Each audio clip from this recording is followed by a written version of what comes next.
Good morning, everyone. Welcome to the Revive Housing Development Attached Housing Pilot launch. Thank you for being here today on this very cold morning. For those of you that are attending virtually, we appreciate your attendance as well. We are going to get started with quick introductions, with a brief setup with expectations, and then we'll move into the presentation. Welcome everyone that's attending online. We will actually be presenting an informational session. Questions may be placed in the chat. If you are on, if you can please make sure that your microphones are muted, that would be greatly appreciated. Okay, welcome. My name is Benjamin Sanchez. I'm the Housing Programs Manager with the Neighborhood Improvement Development Corporation within the Department of City Development. We have Kahari Bell is our Associate Planner with the Department of City Development. Amy Oath is our Long Range Planning Manager. Here present at the table, we have also Larry Kilmer, our Redevelopment and Special Projects Director. We appreciate your attendance today, and we're going to get started. Next slide. Okay, so there's going to be a couple of meeting expectations that we have here is that we're going to be providing a high-level overview of what is in the full RFQ package. So for those of you that have the package, it is available online. There may be a couple of copies in the back room if you need a copy. We are not covering the full package so that you are aware. We're just covering the main highlight items that may seem of major concern that is unique to this particular presentation and unique to this particular program. We're going to provide a summary and background, and I'm going to rely on my colleague here, Kahari Bell, to provide the summary and background to explain how we got to this point and where we are in terms of the Revive Housing Development. We'll explain the RFQ, like I said, an overview of the RFQ, and we will identify critical deadlines, our department requirements. We'll be gathering questions throughout the chat and in person, so if you need paper or pen, you can definitely write your questions down throughout the presentation. Hopefully we answer your questions throughout the presentation. If we do answer your questions throughout the presentation, please scratch them out if you're doing them on paper. If we answer your question throughout the presentation on chat, just let us know that we have answered your question.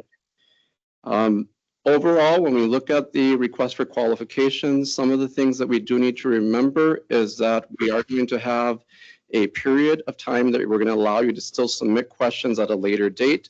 We'll talk about those deadlines where you can submit your questions via email to Scott Stengy, who is on the call as well. Scott will be presenting on behalf of the compliance department and the procurement department, and he's the expert here in regards to the RFQ, so we appreciate his attendance virtually as well. With that, we'll get started. Awesome. Well, good morning. The city of Milwaukee applied for and received the Pro Housing Grant. It's Pathways for Removing Obstacles to Housing. And the city decided to focus on missing middle housing. Now, missing middle housing is that housing that is between the housing that we have been seeing develop in Milwaukee. We've been seeing a lot of single family homes and large apartment complexes being developed. But missing middle housing is really the housing that has made Milwaukee great. Historically, developers have built this wide range of housing from single family homes to large apartment complexes, but also duplexes and small apartment buildings. And a lot of that, those homes that we see in Milwaukee that are part of that urban fabric. And so we wanted to focus on, this RFQ really focuses on that missing middle housing and trying to figure out how we can see more of that in Milwaukee. We know that missing middle housing from our housing element engagement that we've been doing over the last 2 years. We've heard from residents that they want to see more missing middle, right? They want to see more townhomes and row houses in Milwaukee. Those duplexes are extremely popular. Cluster homes known as cottage courts and small apartment buildings, we've heard from people, they want to see more of that in more neighborhoods to make it more accessible for people with varying housing needs. And so we recognize that missing middle offers a lot of benefits to the residents of Milwaukee, including lower construction costs, lower general maintenance, that housing type supports the urban fabric that we want to see in Milwaukee. And we also know that it offers the opportunity to maintain ownership options for people as well. We also recognize that there are challenges to building that missing middle in Milwaukee, and that's why we haven't seen it a lot. And so we want to, as part of this process, create a collaborative process with DCD and the selected development teams to design concepts that produce this missing middle that's affordable and environmentally sustainable and lower in costs. We also want to develop this collaborative process so that we can kind of understand where are the gaps in financing, where are the struggles, that we can better understand why these housing types aren't being produced, and how we can support developers. And so we're looking for developers that want to engage in this collaborative process, and want to engage partners of from varying different levels of experience. And so the main goal of the products that we want to see is that we want to see homes that are owner occupied, fee simple, attached housing styles. And duplex models may also be considered. We're being open to different types of options. And we want to see homes that are sold to income eligible owner occupant buyers up to 80% AMI.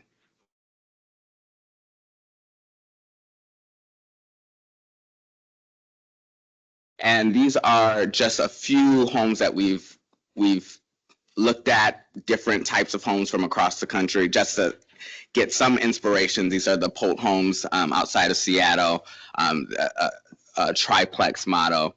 And then these are right here in Milwaukee on the east side, the Greenwich condos, which we haven't seen a lot of condo development in the last decade. And the next one is Columbus Architectural Studios duplex in Columbus, Ohio. It's just an example of how this duplex kind of fits into that neighborhood fabric.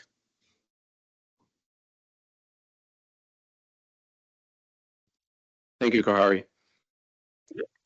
So some of the unique concepts within this request for qualification is that we're defining what a development team is. When we are considering request for qualification packages, we want to see the development team as a developer and a licensed architect. So you're going to pair up with someone throughout this process to create ideas and work with that particular architect throughout the process.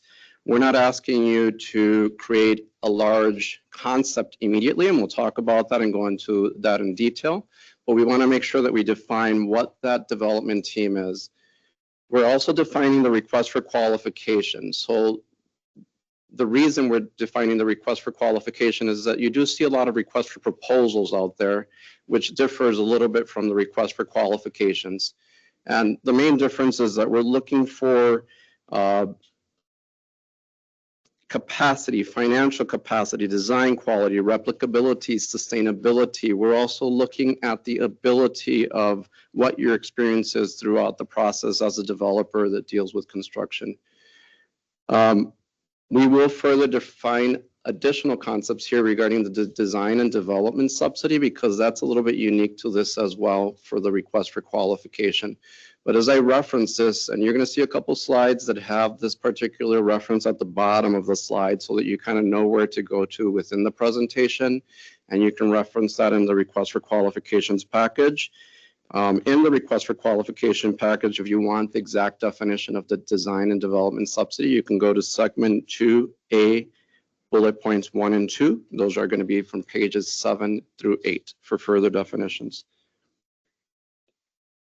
So the goals of the program. The goals mainly, like Kahari indicated, is we're looking for development teams to create new concepts. This is the time and the opportunity for developers to be very creative. We want to see the best of the best in terms of design concepts and affordability. That's going to be the tricky part, creating the design concepts and looking at that affordability model as well.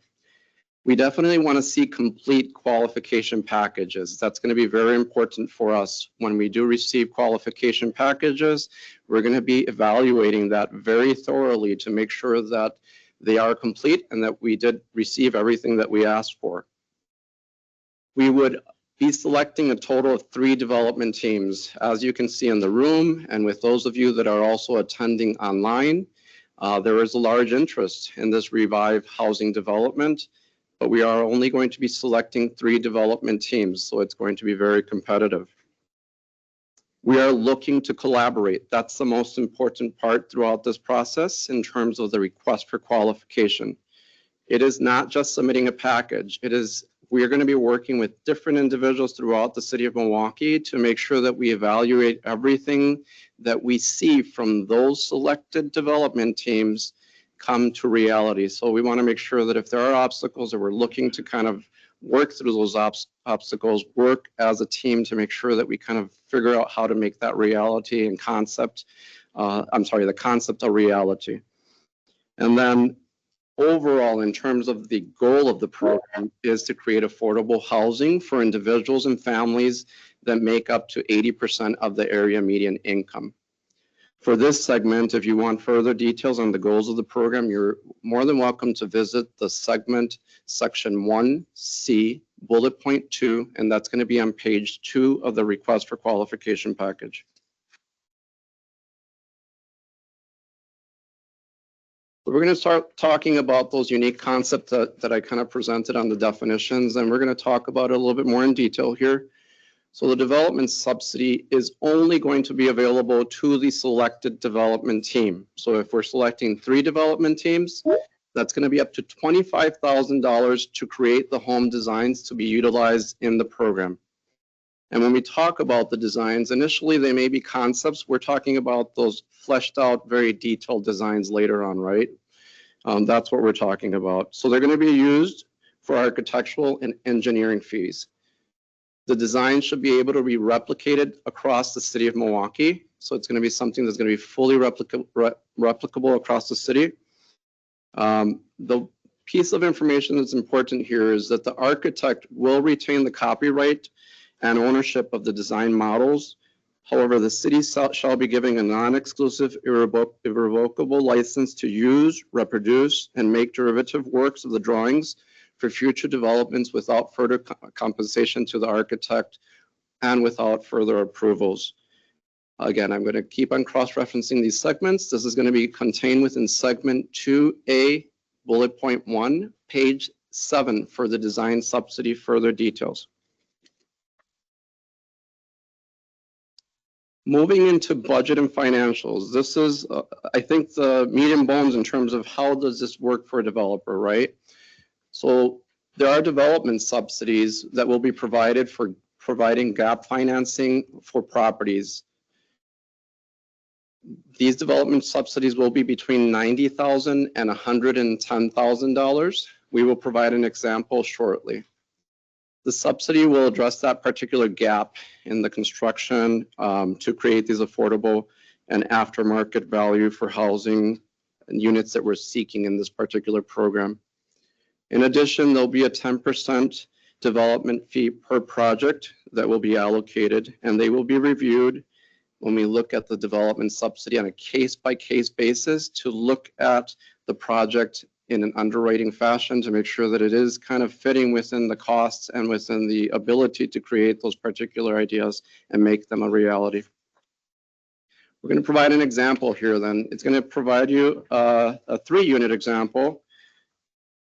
As a developer, I decide I want to construct a 3-unit townhome, and I say it's going to cost me $1,050,000 approximately. And the development cost per unit is about $350,000 per unit. We're going to say an estimate, and please note that as we talk about these examples, these are not solid examples. You may come up with ideas that are a lot more affordable than this. So with this particular example, we're looking at a sale value of $240,000. That would be for a family of 4. That's approximately at the 80% area median income. The buyer down payment assistance is an example of ways that you can reduce the cost for the buyer at the time of purchase. And we're providing 2 examples of a source 1 and a source 2 of down payment assistance so that the buyer, when they go to purchase this home, they're able to purchase this home at $230,000. With looking at this example, then we're looking at the ability for each developer to receive $110,000 per unit. So that means that overall that particular unit can receive, that particular total project of 3 units can receive up to $310,000 in this development subsidy example. We always encourage developers to also seek any type of outside funding partners to see if there's a way of even reducing further the particular ability for you to reduce the cost as you go to sell this property. And that's something very important. If you need a copy of this development subsidy example, it is within the request for qualification package as well.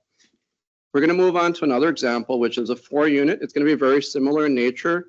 In this example, it's a $1.2 million example for a 4-unit townhome development. In this case, we're talking about the fact that the development cost per unit would be about $310,000 each unit. And we would like to see in this example, approximately the property being sold at a $205,000 purchase price. And that would be using a family of 2 that's making below or at the 80% area median income. The estimated subsidy amount per unit in this case is about $105,000. So if you take that, multiply that times 4, that's what's going to be that particular subsidy for that example. So I hope that this kind of gives you an idea. Again, these are just examples. They're not set in stone. We would like to see that that were actually too high in price, and that as a development team, you can make this happen even for a lot less. But I know that the reality of construction, it tends to be quite expensive to develop properties. So there are some expectations for the development teams. We're going to make sure that you're responsible for site planning, entitlements, construction, marketing, and sales. It's everything that you do whenever you start kind of developing a property. We're not asking for anything different there.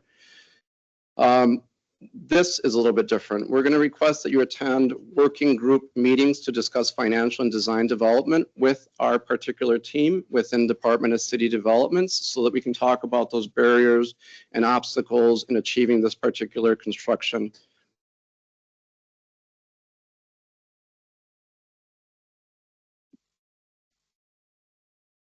And then when we look at the particular property here that we talked about in these examples, we're based on current program income and purchase price requirements. You should anticipate approximately that the purchase price, the maximum purchase price for sale should be around $240,000.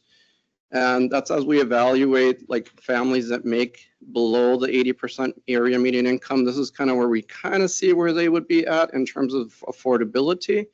It doesn't mean that, again, if you're able to produce these units at a lower cost, we would greatly appreciate that, and that would be amazing for many of our families here throughout the city of Milwaukee. Development teams identifying additional resources or sources of development subsidy to further purchase prices are encouraged. So anything that may be out there to help you reduce that cost for construction, we highly encourage you to seek those opportunities as well.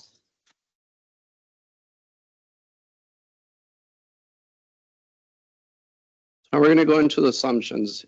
Within this particular presentation, I'm only quoting 4 assumptions. Within the request for qualification, there is a larger volume of assumptions.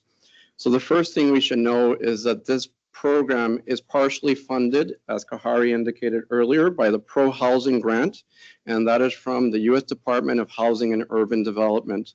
What that means for us is that it uses federal programs and there are federal requirements. We'll talk about those requirements a little bit further.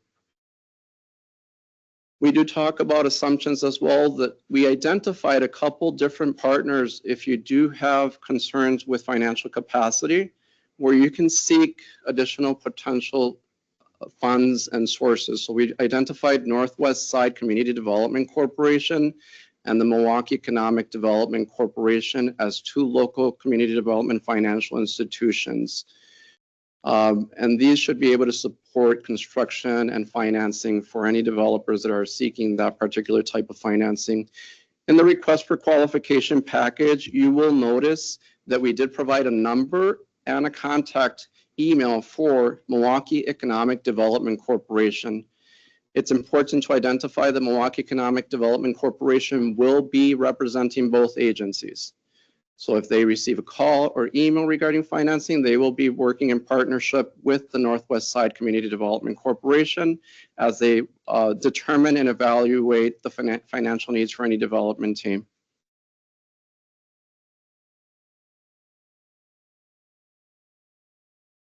This one's a little bit important because as we're going to be working on updating zoning codes, they're not fully updated yet, but as you develop your request for qualification package, assume that you're using existing zoning code.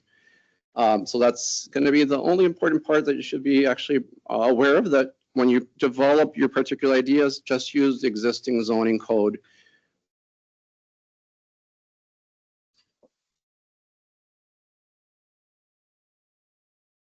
And here you're going to just follow any type of applicable laws and regulations related to the construction standards. We identify all of the construction standards within the request for qualification package.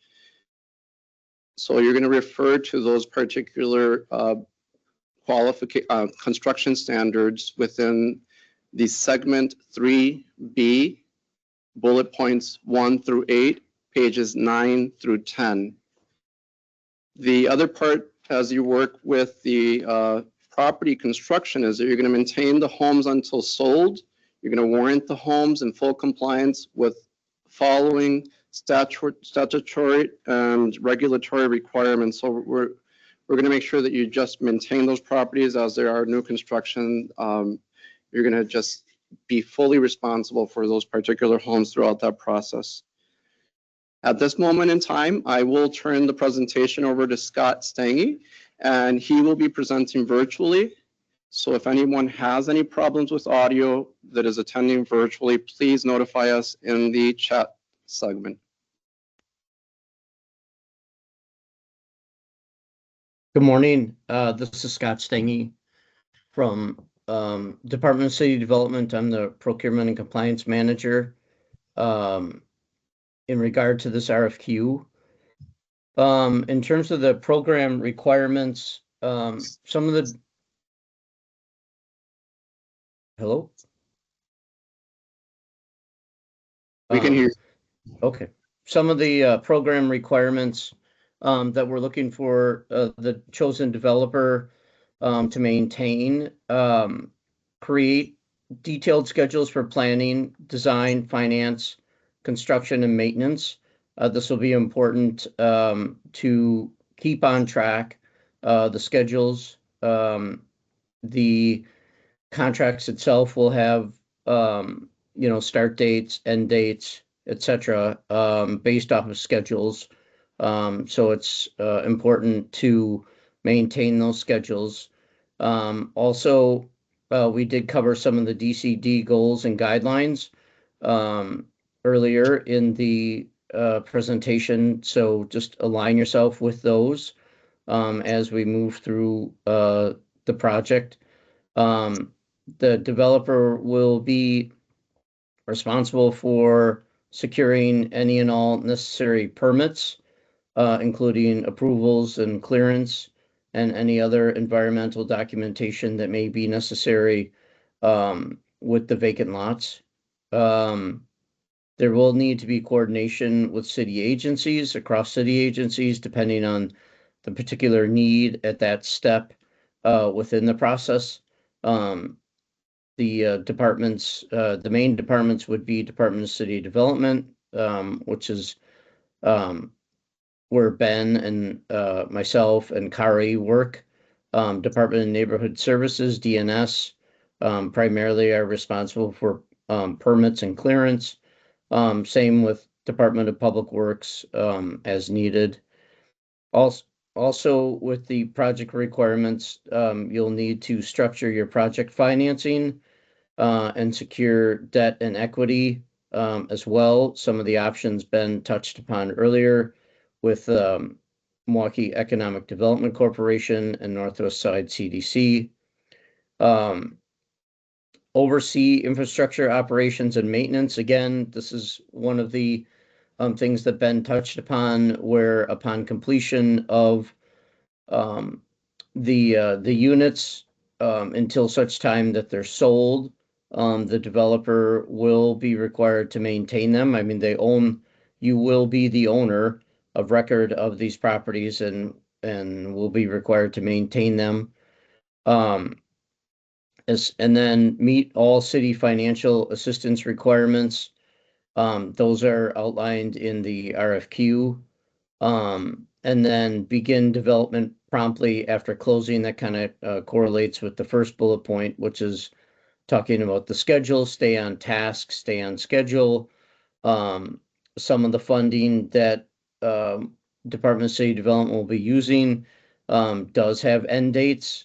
So we'll need to make sure that the development and completion is on task and on schedule to make sure that the draw requests on the back end will be within the time frame allowable for the funding. And then the bottom here, it does make reference to the RFQ document, which is available online.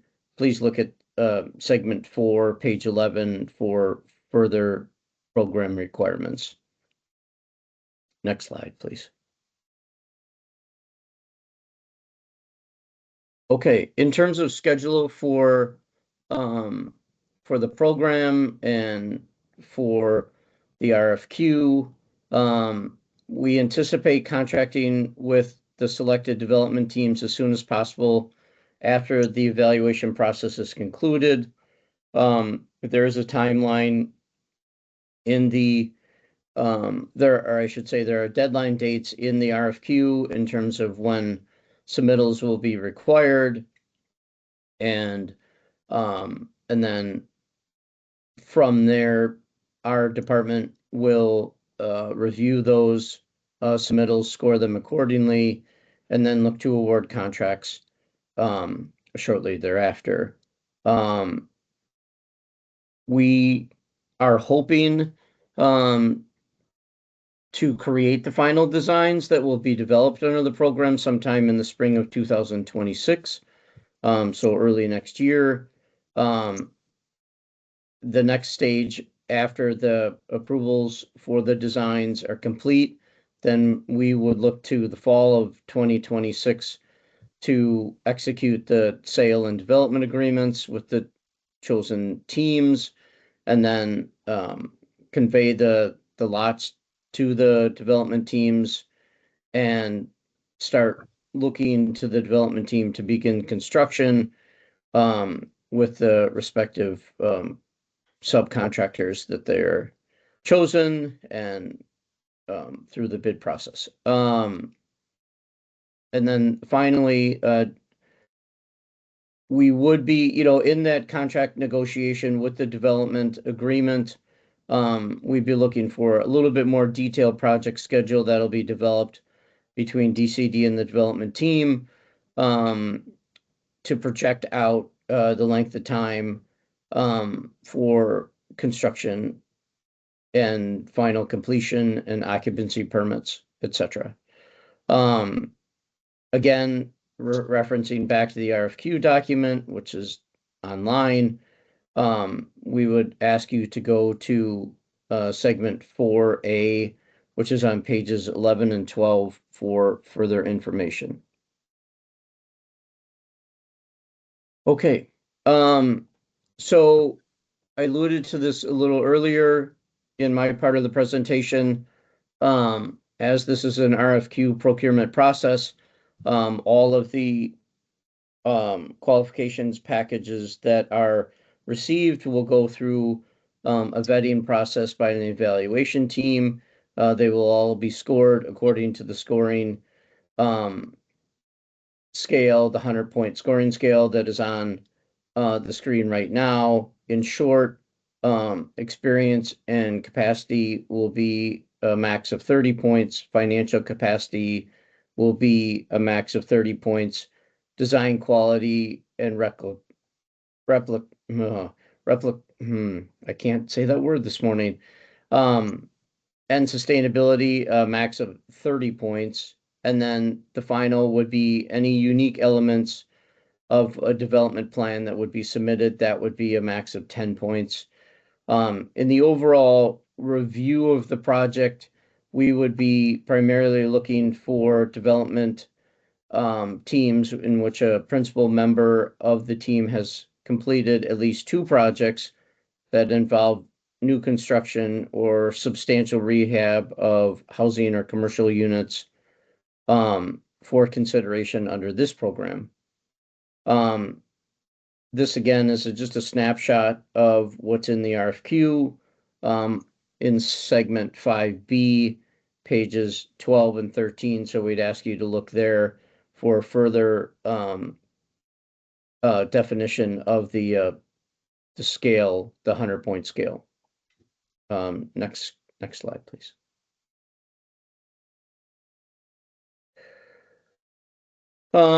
So in the RFQ, there are some general requirements for Department of City Development that apply to all of our RFQ procurement processes.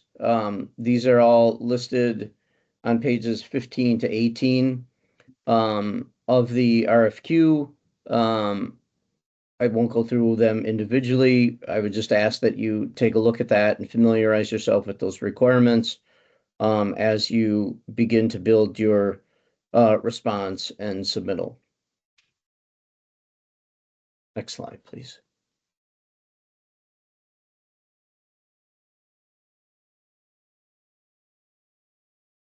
Okay, so here's some important dates that you'll need to keep track of.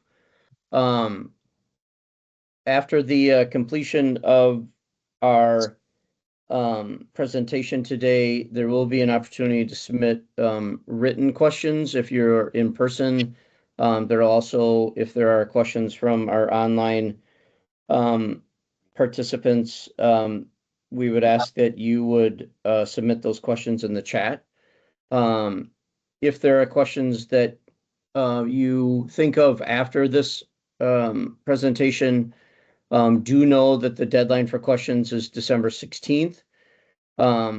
We have a deadline for questions primarily so that we have the opportunity to respond to them in kind, and then we will take all of the questions and answers and put them in an addendum, and that addendum will be posted on the 22nd of December. So please know that questions today will be addressed in the addendum, and then any questions after today, you would just need to submit to my email, scott.stange@milwaukee.gov, with the deadline of the 16th of December. And then we will work through answering those questions and post them in an addendum on December 22nd. That'll be on the same website that you'll be able to find the RFQ. The deadline to submit the qualifications package in response to this RFQ is January 16th at 11 a.m. Central Standard Time. The RFQ will need to be submitted to the email in the RFQ. We will not, all submittals will need to be done through the email submittal process. So please be mindful of that, and be very mindful of the January 16th deadline. After receipt of the submittals, they will be vetted through the scoring process by the evaluation team, as we had talked about just before. And our anticipated announcement of the selected teams would be by February 20th of 26. And then we would look towards March 2nd, beginning of March, for the anticipated deadline for executing the contracts for the design the design subsidy. So these are the some important milestone dates for this project. Next slide.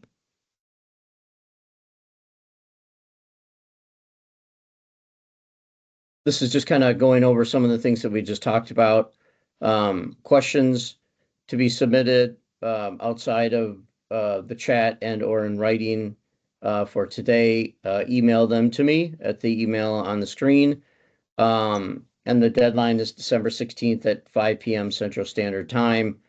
After December 16th, we'll not take any further questions. That will allow us to provide written answers to everybody, to all the questions, and provide them to everyone. The addendum will get posted with all the Q&A. We will put that on the website that you see on the screen, city.milwaukee.gov/DCD/RFPS. That'll be posted by the end of the workday on December 22nd. Please check back to this website either late in the day on the 22nd or the 23rd. All the Q&A will provide further clarification of the program requirements, and other items in the RFQ. So make sure that you check back and look at the addendum. This may provide further clarification on how to most appropriately put together your response and submittal. Next slide.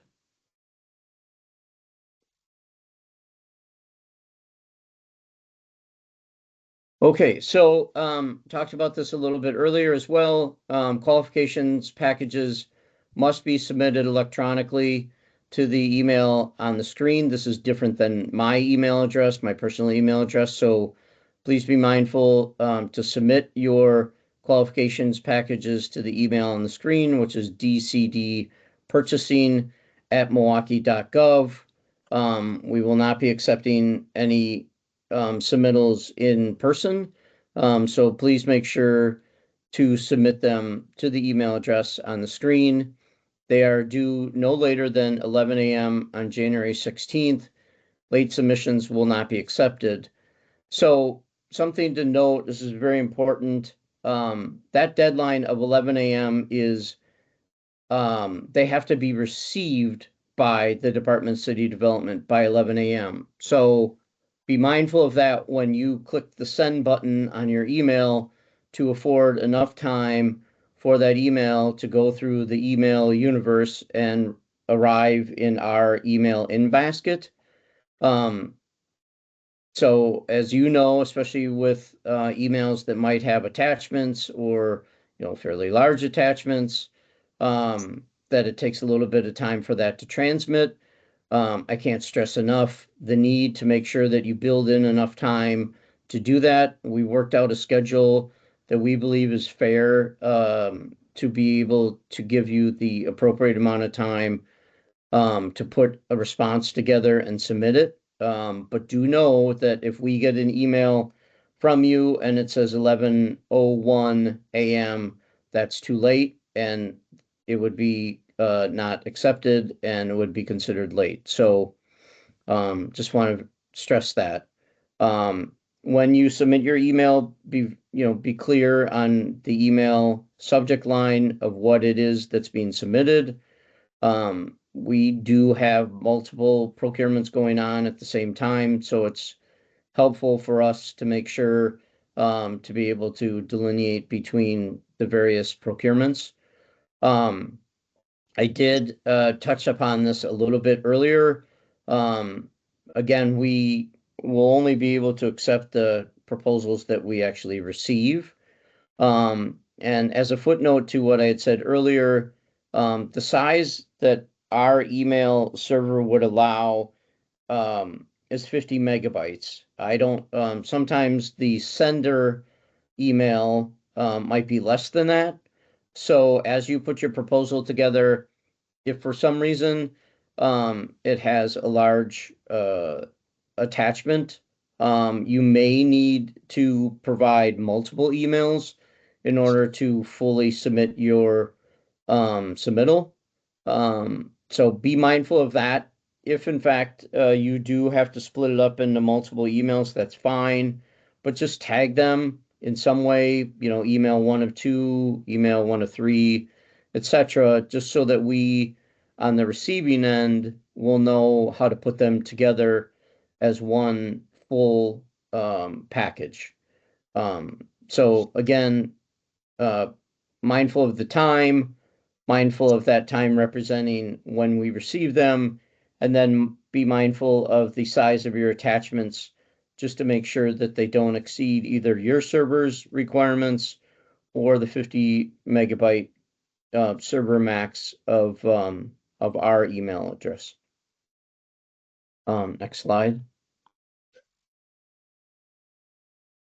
So when you're putting together your submittal, we have a brief outline of how we would like them to look. It helps streamline the review process as different evaluation team members read through the proposals, having structure in how the submittal looks will help the flow of their review. So we would just ask you to be mindful of that as you put them together. Title page, cover letter with a project understanding, your team's background and experience, documentation of the past experience and qualifications, and then design and financing partners as you have built your team. Again, this is just a snippet of what is in the RFQ document itself on pages 14 and 15. So that concludes my portion of this presentation, and I will turn this back over to Ben or Larry for final comments. Thank you, Scott. Thank you, everyone that's attending in person, everyone that is attending virtually. At the beginning of the presentation, we did explain that we do have some expectations, and we're setting up a ground rule in terms of what we're going to be doing after the presentation. For those of you that are attending virtually, if you have any questions that you think of right now, you're more than welcome to submit those questions through the chat. We will collect those and we will answer those by the deadline established. Anyone that's attending in person, you're more than welcome to write out your questions. There are pads of paper, sticky notes, anything you want to do there. If you want to write your questions out, we'll definitely collect those and then answer those within the deadline and the addenda. We will have a little bit of time to open up the floor for questions here at the office at 809 North Broadway. If you are online and you wish to actually ask a question as well, please raise your hand and we will call your name out in the order that you're appearing on the particular call. If your name is not listed on the call, we will call the phone number that ends in the digits that appear on the call. At this moment in time, this is a really exciting opportunity. I know that I have personally not seen any new construction projects in the city of Milwaukee for quite some time through the city of Milwaukee. I know that there have been many of you developers that have been out there doing a lot of the hard work, doing new construction on a regular basis, and we are grateful for all of your work. We see many developers in here that are also working on many rehabilitation projects throughout the city of Milwaukee, and we are also grateful for your work and your time today. With that, I'll pass it over to Larry Kilmer so that he can actually have some small closing remarks if you would like. I was not prepared for that. Good morning, everyone. Just to reiterate what Ben said, thank you so much for being here today. Thank you for being virtual. I do think one piece that I just want to underline that Ben mentioned, if you are in person and you do have a question and you want to ask, we will ask you to step to the microphone so that your question can be recorded. Otherwise, we don't have a way to record it verbatim for the purposes of reposting that later. So again, thank you all. And I think we're ready for questions. All right.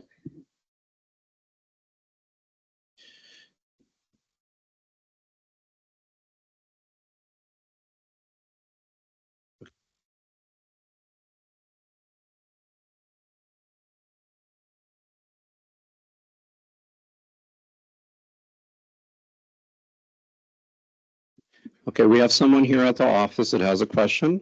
Go Yeah. ahead. Good morning, Michael Harper. You had mentioned the zoning code. When do you anticipate the zoning code to be updated to reflect many of the things incorporated in housing element?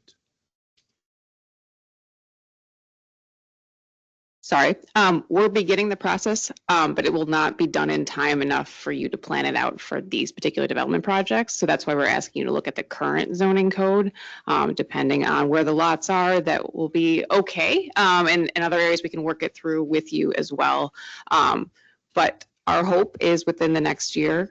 So, I mean, heads up, we'll be planning out engagement for the next year. We're working on some webinars early in 2025. We're working on building out engagement teams and holding work groups. So it's coming very soon, that process, but we are looking at a lot of updates at the same time. So it will be a process itself. So follow on, what consideration then would be made for those 10 points that may incorporate elements that not only make the project sustainable, but also could increase affordability?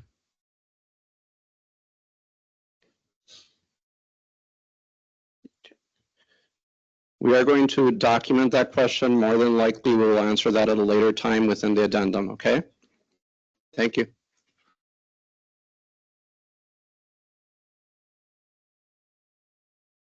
Hello. Hello? I'm wondering if you all have a timeline for completion. So when do you all need to spend down your grant funds, and what would be the desired date of completion for these projects? Okay. We were just documenting the question, so I apologize for the delay. We are looking, was it 27? Drawdown, full drawdown would be by 2029. Completion of projects, we want to see those as completed as promptly as possible, of course. As you are reviewing the full package for the Revive Housing Development, it's important to note that this is just a pilot program. So we're only looking at a potential of 25 housing units. So it is a very small project. I think that the dates that are proposed are achievable. Thank you.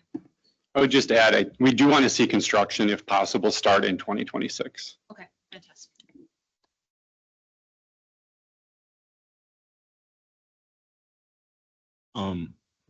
At what point do the development teams start to receive subsidies? Give me 1 second, we're just documenting the question. Okay. So initially we have that design portion of the request for qualification. Once the development teams, which are a total of 3 teams that will be selected, once they are identified and selected, and once they're in contract, we're expecting to see the ideas come to fruition by, I think we said fall of 2026. I would go back to the RFQ, of course. And in regards to your question about when was the exact date that you're looking for? I'm just looking to understand at what part of the process would the development team start to receive subsidies, and then what would be the allocation time for that? Okay, so the way that we will be evaluating subsidies is through the initial package coming through. Once the selected developer is selected, we went through the whole design process, you got into a contract for the particular construction. We're going to be evaluating your full underwriting package. That means whatever you have with your financing, whatever you have with your assets, with your liabilities, whatever the package is. And then we will look at the subsidy allocation and provide you an idea of what that will be.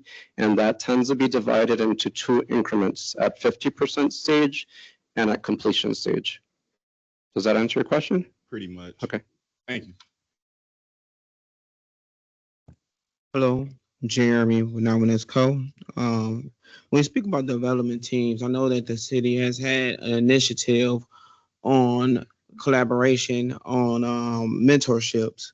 So can you speak to how DCD evaluates mentor-mentee development teams in the scoring process, particularly around roles and accountability? Sure, there is a portion within the request for qualification that we highly encourage teams to pair up. And by that, we mean individuals that may have the more experience and those that may not have that level of experience. And that is evaluated within the particular scoring process. And I would highly encourage you to visit the scoring process within the request for qualification, because that is one of the elements that we definitely would like to encourage and see those experienced developers pairing up with those individuals that are just getting started. Appreciate that. Thank you. Thank you. Good morning. You mentioned a lot about the missing middle housing types. Are there any particular types that you're looking to be prioritized with this project? That's a great question. We do not want to limit you in terms of your ideas. So we want to see all of your ideas flourish, and whatever that may be, we want to see that. We want to see what you have. But I mean, Amy will answer that a little bit further. I'll add to that, we're particularly interested in attached single-family homes. So attached single-family housing. So townhome type designs where they're on different lots, because we think that is a home ownership type that we haven't seen that much of in Milwaukee. We're also interested in duplexes as well, where there could be an owner where they're also getting rental income.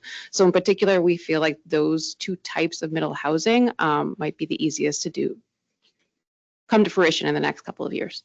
Thank you. Hi, good morning. Najiri Jackson. My question is, does having an existing project with the city or a city-owned lot under contract impact a developer's eligibility or scoring for the RFQ? Thank you, Najiri. Thank you. We will take that question and we will document and provide an answer in the addendum. Hello. Are you going to supply which lots are available? How should we identify which lots that we're going to be able to build on lot sizes? Give me 1 second. I just want to make sure we have the question documented. I think we'll want to answer that in more detail in the addendum, but we've been looking at different lots around the city that could potentially be used, especially for clustered type housing with townhome development, and can work with teams.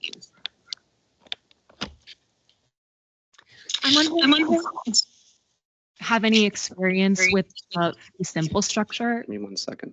There may be somebody on the call with their microphone. Is your microphone?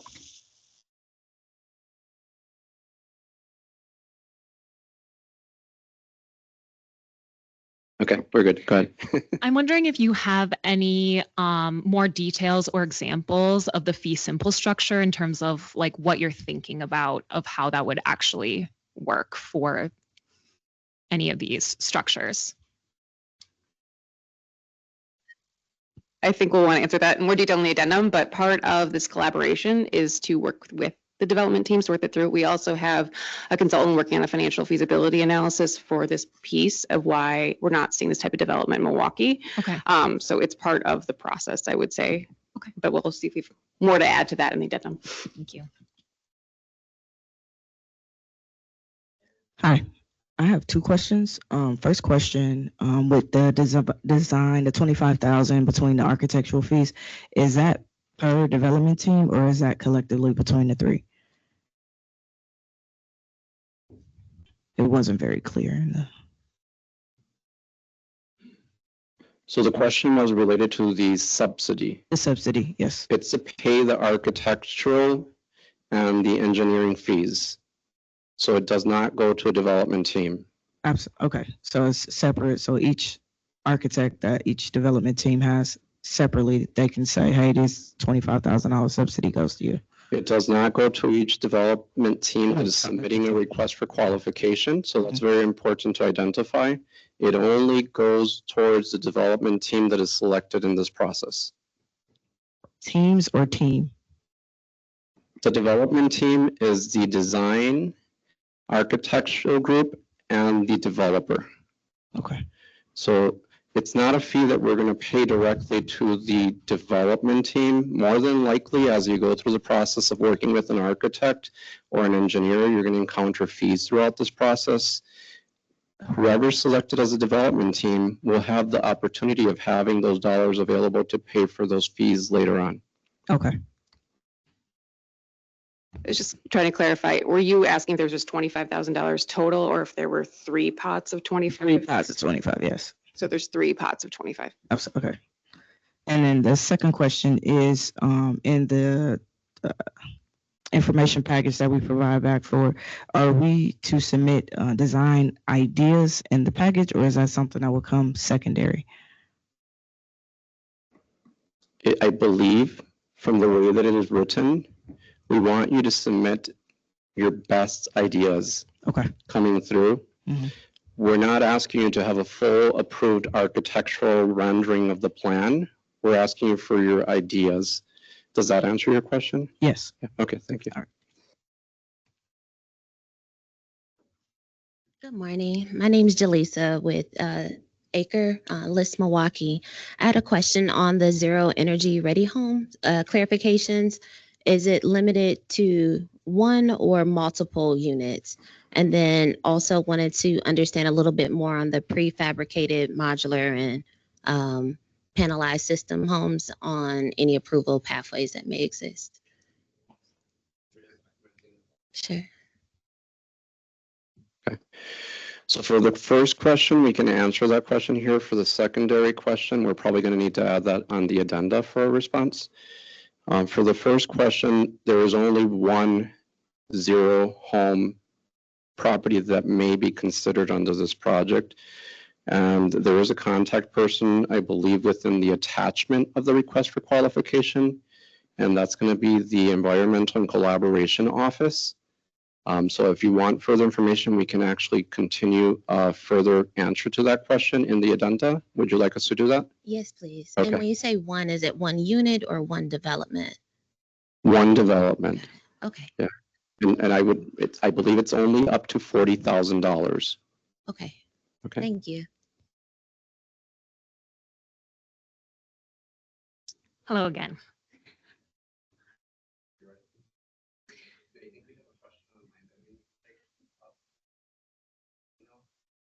They've been raising their hand. Can you give us a moment to answer this?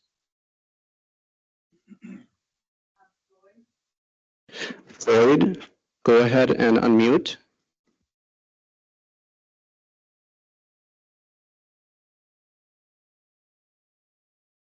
Floyd, I believe you're attending virtually. You're more than welcome to unmute and ask your question. I do apologize. Floyd Hopkins, Mechanical Design. Quick question. I was kind of going through the package here, looking at what the requirements are. Davis-Bacon is not a requirement, correct? Davis-Bacon may be a requirement depending on the size of the production of construction. So you definitely want to evaluate that in detail and read all of the information regarding Davis-Bacon. Great question. Okay. Follow-up question. The residential participation, is that required in this as well? And what are the guidelines as far as the developer will hire a contractor unless the developer is a contractor as well? But so many hours of actual residents participating, or is there a particular DBE or certification that other contractors can fall under that would meet that guideline? I didn't get the full question. I would highly encourage you to drop the question in the chat or send the question via email. If possible, I would highly encourage you to submit the question in the chat or via email if that's okay. Yep, I can do that. Thank you. Thank you. Martin, attending virtually, if you can ask your question, you're more than welcome to unmute.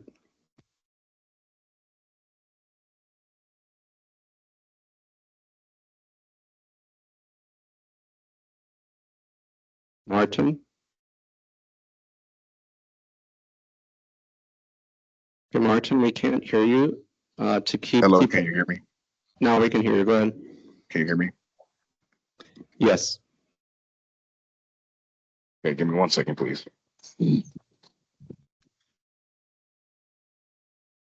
Apologies for that. I was on headphones, and apparently they weren't working.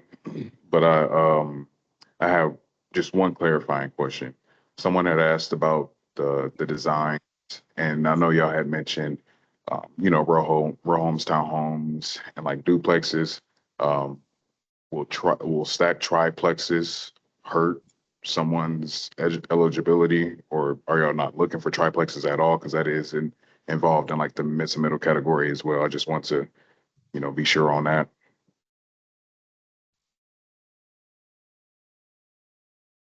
Yeah, thank you for that question. I think, so the focus of the program is home ownership, right? So we're going to really look at that owner occupied unit for the subsidy that we're talking about, that 90 to 110,000.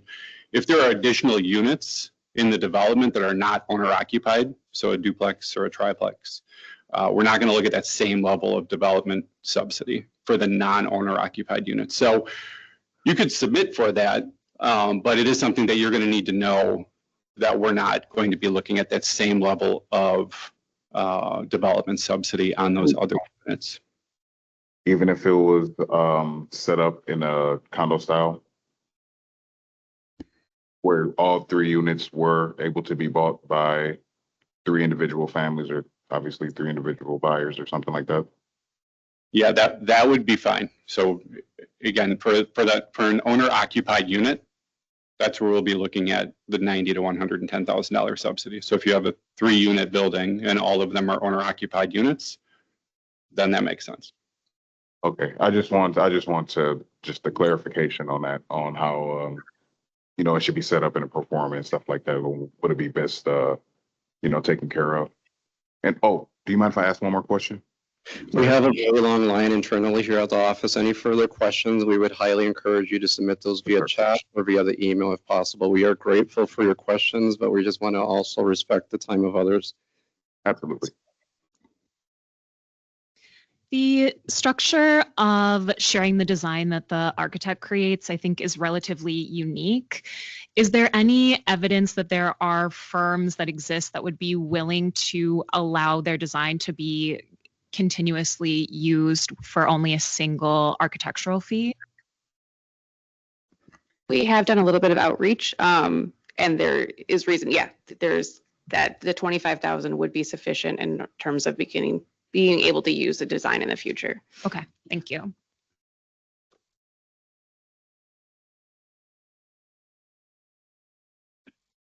Give us 1 second to catch up with questions.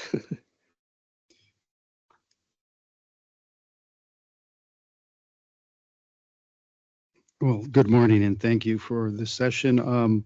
Regarding the gap financing and your partners, so the gap financing will come from the city and from the partners? Is that what is just, I'm trying to clarify, but also besides the 2 partners mentioned, Northwest Side CDC and MEDC, we can identify our own partners, correct? Like foundations. I know LISC is one of the founding members of ACRE. If they have additional gap financing, we can seek those partners as well? Or do we have to go with Northwest Side CDC, MEDC? Yeah, so great question. Just to clarify, MEDC and Northwest Side CDC are open to conversations for development teams for construction financing. So they're not providing gap financing. They're not providing grants or anything, right? You're going to go to them if you're interested in getting construction financing. To the second part of your question, absolutely. If you have outside funding that you can bring to the deal, that's fantastic. So if it's grant funds from foundations, if it's other organizations that are providing dollars on the development side, that's great. If you can also attract any other partners for the home buyer piece as well, that could be very helpful on like a down payment side. There was one question that I think you asked that didn't get answered. You do have the opportunity to select whoever you're looking for as a financing institution. We're just providing recommendations in case you don't know where to turn to. Great, thank you. I have 2 questions. The first one, can you tell me any other restrictions outside of just the 5-year owner occupancy requirement for who we're selling the home to? there is an income restriction of the 80% area median income. So the family needs to be below or at 80% area median income. So it's up to 80% area median income is how we define that. Would those be the only two restrictions associated with the new construction? They would need to be a first-time home buyer as well. Okay. Yeah. Then my second question would be for the development teams that are actually, you know, awarded the contracts, or however I'm supposed to say that.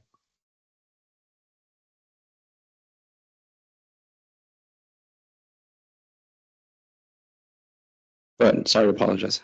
When it comes down to the development teams that were actually like awarded the RFP, what will be, how can you guys describe like the actual renderings that are approved from the architect and goes with this program?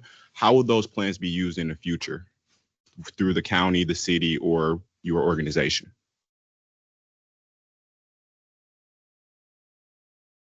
We plan on, we're going to work through, let's answer that in the addendum. I mean, give you a better answer to that. But the intent is to have designs that then can be used to promote further homeownership opportunities. So we're using this grant funding to really create designs that then we can have in more places through the city.